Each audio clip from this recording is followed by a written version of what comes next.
Bonjour les amis, j'espère que vous allez bien. Alors dans cette nouvelle actu du geek, aujourd'hui on va parler de petits sujets parce qu'il n'y a pas une grosse actualité gaming comme vous l'avez vu, mais quand même certains sujets qui sont intéressants. En particulier je vais revenir sur des précédentes vidéos que j'ai faites, deux vidéos. En l'occurrence sur la PS5 SSD, j'ai eu des news de la part d'abonnés assez intéressantes, des nouvelles, et donc je vais en parler, et je vais parler également de la PS5 firmware VRR ALLM, vous savez, j'en ai beaucoup parlé de ça, qui était absent encore dans ce firmware. Eh bien, il y a eu une petite news, oui, mais je vais en parler, bien entendu, dans cette vidéo. Je vais également parler de TSMC, vous allez voir pourquoi, une contamination chez TSMC, je vais expliquer un peu ce que c'est. Je vais également parler aussi d'un écran Philips qui serait un téléviseur, mais pas un téléviseur, c'est plutôt un écran sous forme de téléviseur qui arriverait estampillé Xbox. Et je vais revenir également sur The Ascent et sur Flight Simulator, sur ma dernière vidéo en l'occurrence. Si vous ne l'avez pas vu, c'est un guide touristique. Et oui, je commence un guide touristique avec Flight Simulator sur les endroits que j'ai beaucoup aimé avec mon épouse. Et c'est donc pour vous donner quelques tuyaux sur des endroits qui nous ont paru intéressants. Il y en aura plein d'autres, bien évidemment. Là, c'était un peu spécialisé sur les îles, enfin sur une partie des îles, parce que j'ai pas fait toutes les îles non plus. J'ai pas fait l'île Dieu, par exemple, dont on m'a beaucoup parlé, mais j'en ai fait quand même pas mal d'autres, et également sur Ourtin, près de l'estuaire de la Gironde. Alors, sans oublier un dernier sujet, j'allais partir dans ma vidéo sans oublier quand même le sujet principal, ou presque, un film. Eh oui, un film au cinéma qui vient de sortir, qui s'appelle Jungle Cruise. Eh oui, Jungle Cruise avec Dwayne Johnson et Emily Blunt. Eh bien, je vais vous en parler. À tout de suite.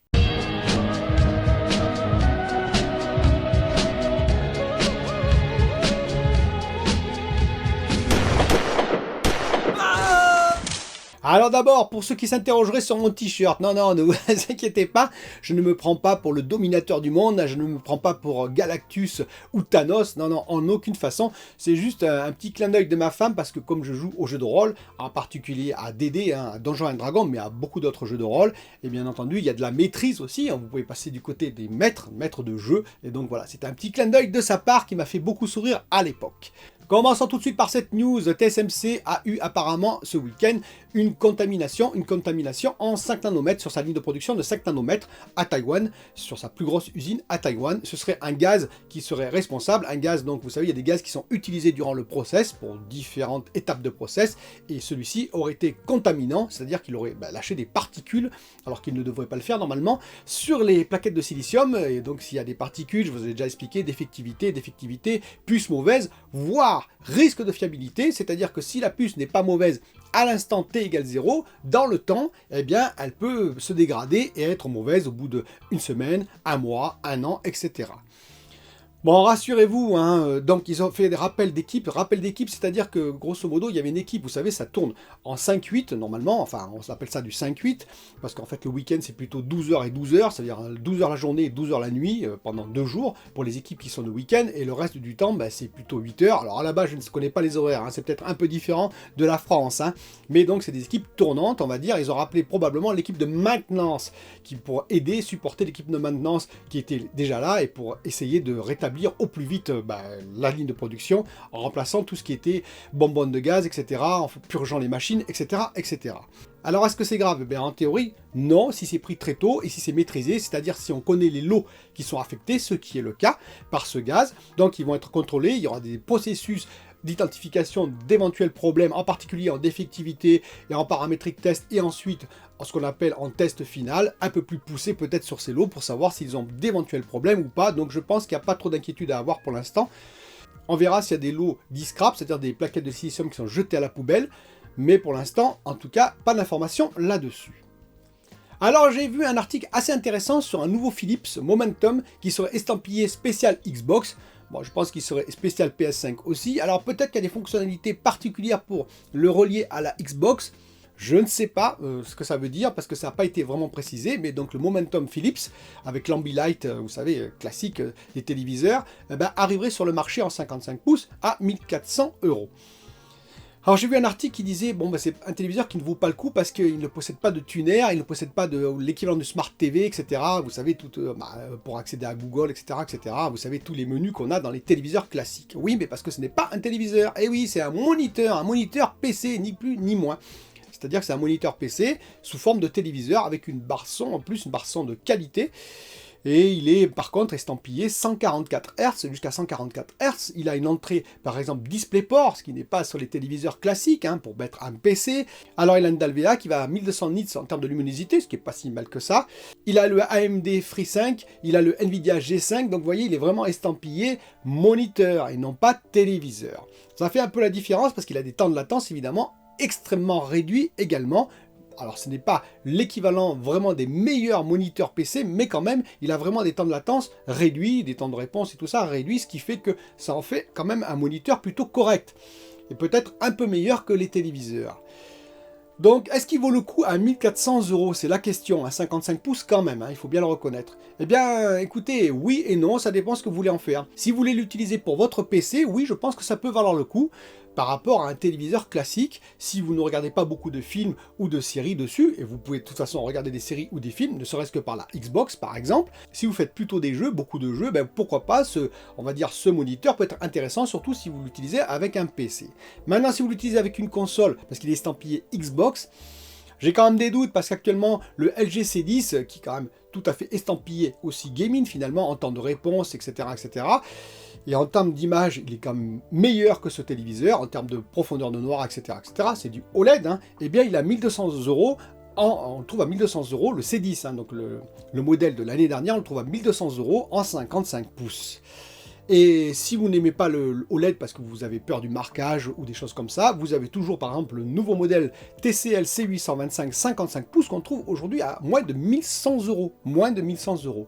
Donc pour la différence de prix, je me dis quand même, si vous aimez le cinéma, si vous aimez les films, les séries, si vous voulez avoir la facilité d'un téléviseur pour naviguer sur Netflix, Amazon Prime ou je ne sais quoi, eh bien effectivement, il vaut mieux peut-être un téléviseur que ce moniteur. À vous de choisir. Je vais revenir sur The Ascent, je joue à ce jeu et je l'adore, il est vraiment fabuleux pour beaucoup d'aspects.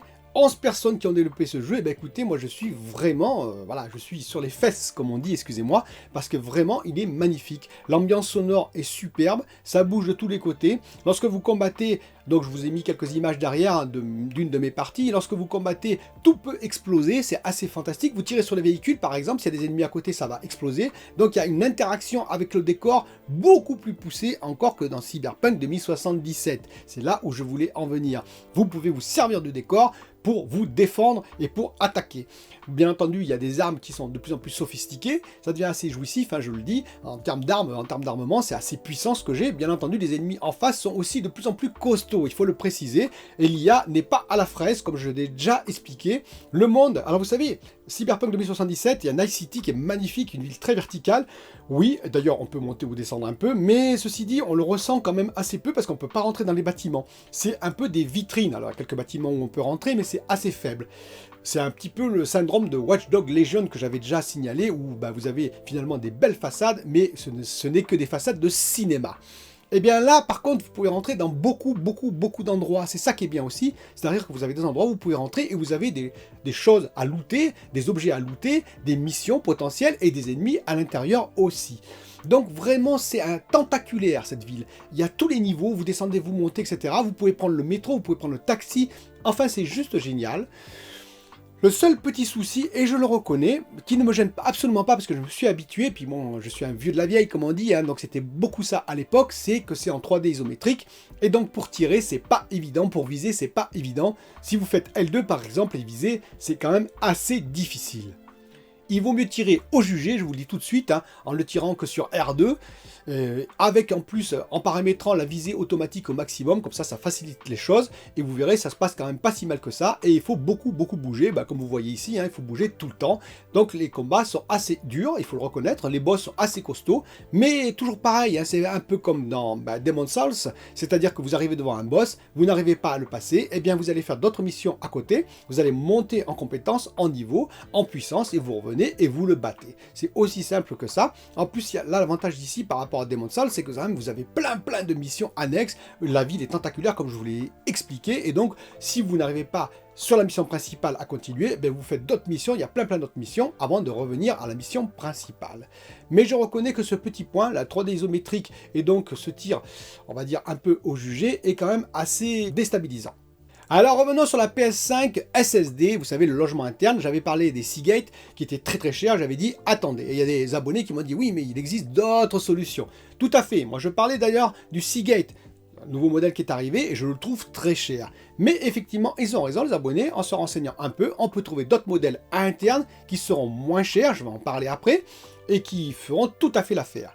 D'ailleurs, Insomniac Game, donc le directeur technique, hein, c'est Mike Fitzgerald, si je ne me trompe pas, ils ont fait des tests avec des SSD internes, et ils ont dit que finalement, même avec un SSD génération 4 classique, eh bien, ils ne perdaient que 15% au maximum, enfin 15% environ, de performance sur Ratchet & Clank par rapport au SSD interne de la PS5. C'est-à-dire, grosso modo, peut-être 1 ou 2 secondes de chargement, c'est quasiment invisible pour eux.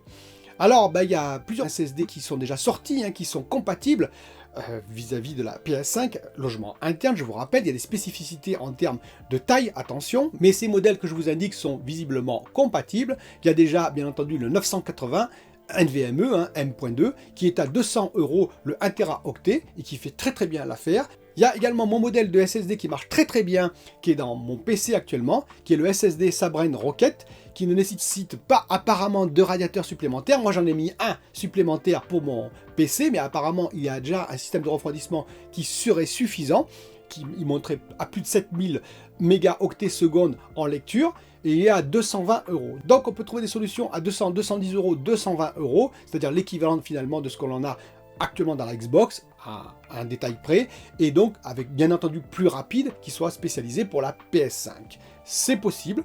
Donc si vous avez besoin, vous pouvez déjà acheter un modèle à 200 €, hein. Et sinon, je vous conseille quand même d'attendre, parce que plus vous attendrez, plus ça va baisser, à moins que les mineurs se mettent sur la SSD, mais visiblement, cette information a un peu disparu. Bon, les monnaies, il faut dire que les monnaies de cryptage, pour l'instant, sont un peu en baisse, donc les mineurs se sont un peu calmés sur les monnaies pour l'instant, et donc sur tout ce qui est matériel. Parlons rapidement de la PS5, firmware, VRR, ALLM, qui devait normalement arriver, vous savez, cet été, qui n'arrivera qu'en décembre. Apparemment, on aurait une confirmation de la part qui est venue d'un YouTuber. Alors imaginez, hein, c'est venu d'un YouTuber qui s'appelle Whisper Status 74, si je ne me trompe pas, un YouTuber peut-être américain, et qui a interviewé, on va dire, un PP Word à l'américaine, hein, un spécialiste de tout ce qui est audiovisuel qui s'appelle Robert Zone, si je ne me trompe pas non plus. Le même Robert Zone a interviewé des ingénieurs chez Sony, on ne sait pas lesquels, on ne sait pas où, visiblement qui lui ont répondu par contre, comme ça avait été le cas pour PP Word, non, pas d'inquiétude, le VRR et le ALLM arriveront bien sur, en l'occurrence, les téléviseurs, donc on présume également sur la PS5, hein, il ne l'a pas dit, mais également sur la PS5, probablement en décembre. Alors écoutez, alors un détail important, il a dit, et pas de problème sur la puce Mediatek, les ingénieurs de Sony ont dit qu'il n'y avait aucun problème sur la puce Mediatek. Alors écoutez, enfin moi personnellement, c'est me prendre un peu pour un imbécile, je vous le dis en toute honnêteté. Je n'accuse nullement de mauvaise foi Robert Zone et ce youtubeur, je le précise, les ingénieurs de Sony un petit peu plus. C'est-à-dire que déjà Panasonic a précisé que eux ils avaient eu des problèmes avec la puce Mediatek. Bizarre quand même. Deuxièmement, s'il n'y avait pas de problème, pourquoi ne pas avoir mis tout de suite le HDMI 2.1 avec le VRR et le ALLM sur la PS5, sur le XH90 et pourquoi pas sur le A90J et A80J qui est sorti récemment? Je ne comprends pas. Après, vous changez tout ce qui est microcode quand ça arrive, la nouvelle spécification, mais vous le mettez tout de suite. Alors ils disent, l'excuse, ils disent, c'est que on attend les vraies spécifications finales de l'HDMI 2.1. Je vous précise quand même que l'HDMI 2.1 est sorti en 2017, les spécifications. Ça commence à dater.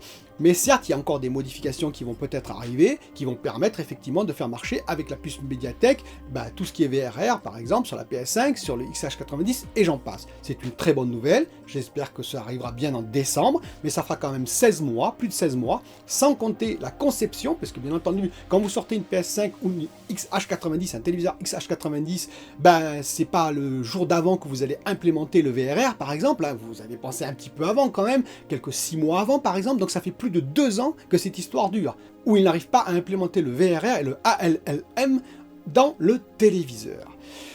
Donc je me dis quand même, c'est qu'il y a bien un problème, il ne faut pas me prendre pour un idiot, ça ne veut pas dire que c'est insoluble, je ne l'ai jamais dit, ça veut dire simplement que, voilà, c'est pas très transparent. On avait déjà fait le coup, je vous rappelle, avec PP Word en janvier, hein, PP Word a questionné, on lui a répondu, ça arrivera bientôt, bon, mars, pas de nouveauté. Cet été, pas de nouveauté. On nous dit décembre maintenant. Eh bien écoutez, on verra en décembre. J'espère beaucoup pour les possesseurs de XH90 et tous les téléviseurs à 90J et j'en passe. Pour la PS5, je vous dis, ça ne me gêne pas personnellement, mais ce serait bien effectivement qu'on ait également ces fonctionnalités d'activer. Dites-moi ce que vous en pensez en commentaire, mais quand même, je suis d'accord, il y a quelque chose qui va arriver, mais me dire qu'il n'y a aucun problème avec la puce Mediatek, j'ai un peu du mal. Même Vincent de HDTV Test a dit qu'il y avait des problèmes avec cette puce. Alors, rapide détail sur Flight Simulator. Et oui, Flight Simulator, je reviens dessus parce qu'il y a un abonné qui m'a dit oui, par contre, moi, quand j'active la météo en temps réel sur ma Xbox par rapport à mon PC, il a trouvé que c'était merveilleux sur Xbox, mais quand il active la météo en temps réel sur sa Xbox, eh ben, il a des freezes. Eh ben, moi, j'en ai aucun. Voilà, je l'ai fait.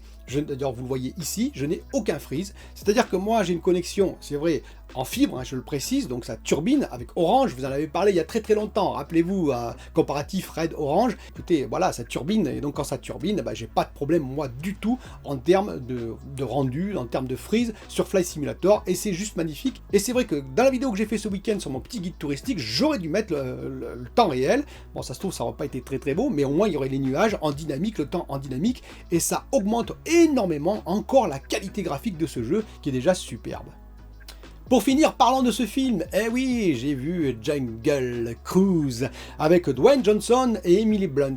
Emily Blunt qui monte, hein, qui fait pas mal de films depuis qu'elle a fait Edge of Tomorrow, eh bien avec Tom Cruise. Voilà, elle augmente, elle augmente. Hein. Et donc, qu'est-ce que j'ai pensé de ce film de Disney ? Eh bien écoutez, il est bon, il faut être honnête, il est bon, mais c'est à peu près le fourre-tout de tout ce qui existe, c'est-à-dire que voilà, ils ont pompé, excusez-moi le terme, tout ce qui existe pour mettre ça dans un film, un petit peu de chaque, c'est-à-dire ils ont pompé La Momie en partie, hein, on voit bien pourquoi, ils ont pompé également un petit peu d'Indiana Jones, ils ont pompé aussi... Et surtout, je pense, moi, Pirates des Caraïbes, c'est du Disney, hein, c'était produit par Disney, et bien là, c'est un petit peu la même philosophie, c'est même fortement la même philosophie, et la même conduite, la même ligne directrice. Alors l'histoire, sans aucun spoil, en 2 lignes, hein, eh bien en 1916, une doctoresse, Lily, celle qui est jouée par Emily Blunt, va décider de chercher, parce qu'elle a lu, bien entendu, des légendes, entre guillemets, sur une plante miracle qui se trouverait en Amazonie, et donc elle va partir en Amazonie, chercher cette plante, pour prouver au monde entier, et puis surtout guérir le monde entier, les maladies, les maux divers et variés en 1916.